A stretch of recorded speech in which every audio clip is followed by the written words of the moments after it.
a couple things I do. Generally, when I'm playing, I look at the neck of the bass as kind of, one spot is kind of like a little box, a rectangular box. 4 strings, 4 notes. So my fingers cover 4 there, 4, 4, 4. So now within that, most everything I do is going to be some finger moving in that box somehow. Sometimes you go down 1, up 1, but generally that's it. So I'll do all kinds of exercises that force my fingers to do everything they can within that configuration. Actually, I'll turn the amp down a little bit so it's easier to hear, believe it or not.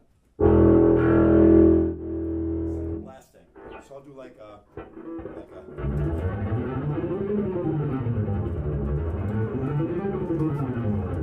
or just stay on one without moving. Now reverse it. I'll try to make it as musical as possible without any sluffing and as I'm doing it now, I'm hearing mistakes, I'm hearing things that aren't exactly right, which means I need to warm up more. The problem with the clinic is I'll come out all warmed up, play, start talking, and I warm down, and I can't play again. So. And then a million variations of that. Skipping strings.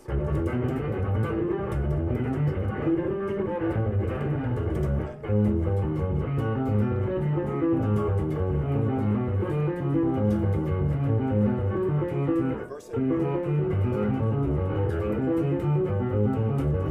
We'll cross this way now.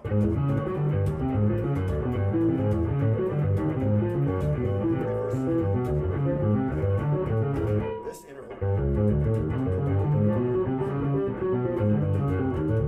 Now we'll do whole steps in that position.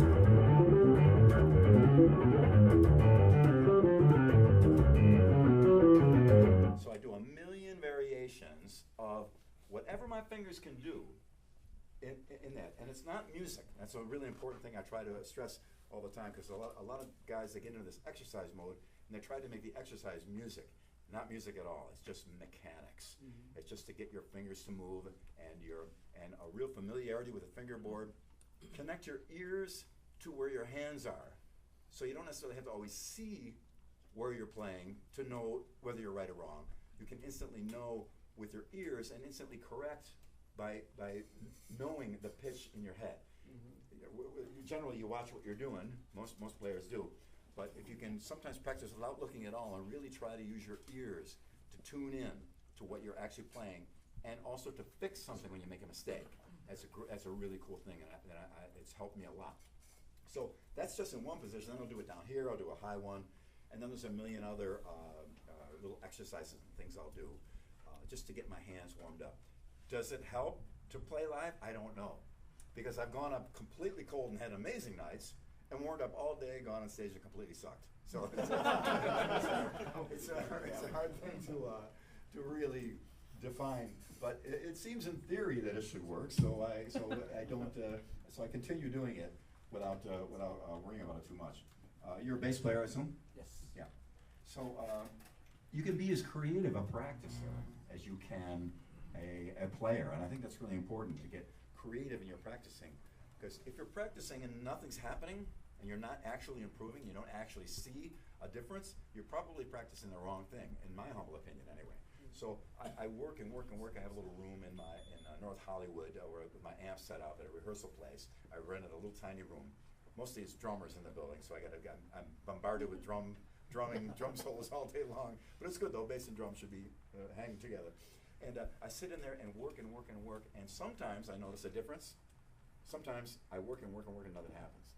And then there's the mystery of, have I just not worked hard enough, and then something will happen, or am I going down the wrong road? I should turn around and get back before I get completely lost. So there's a creativity to practicing where you've got to really understand what you're doing, what you want more of, or what you consider to be better bass playing. Because we're all individuals.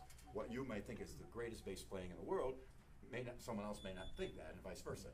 So when you're doing something that's really changing your bass playing for the better, then that's the right thing. So you got to get as creative as possible to figure that out, because we're all different. Your hands are different than mine, different approach, different ears, different sensibilities, different everything, different bass, different gear, all that stuff. It's all different. So to come up with something. So I've come up with a bunch of things not so much ritual, but certainly practiced before I play, and they seem to help. Flying of Billy Sheehan, like flying of the bumblebee. It's your version of flying of the Oh bumblebee. yeah, Flying of Billy Sheehan. Well, yeah, I see what you mean. But there's a couple of songs that are like illegal songs, and sorry, Flight of the Bumblebee is one of them.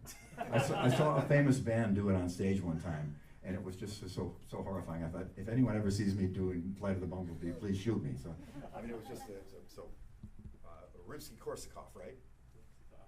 Yes. So I just, sorry. Oh yeah. yeah, I got a button on that one. Sorry. But it's your version. It's Billy Sheehan. Yeah. Okay. Well, but I listen to a lot of Bach and a lot of Debussy and a lot of Mussorgsky and a lot of classical players. So again, that's out of my comfort zone of what I can play. So when I'm listening to real musicians, doing Rachmaninoff and Liszt and Bach well-tempered clavier, unbelievable. So far in advance of what I could even think, let alone play. Then I see how far away that mountain is. It inspires me to come on. Let's keep trudging through the snow until we get a little closer. So, but yeah, being in creative as a practicer, as a player, will really help you out. I believe, in my humble opinion. Now, as a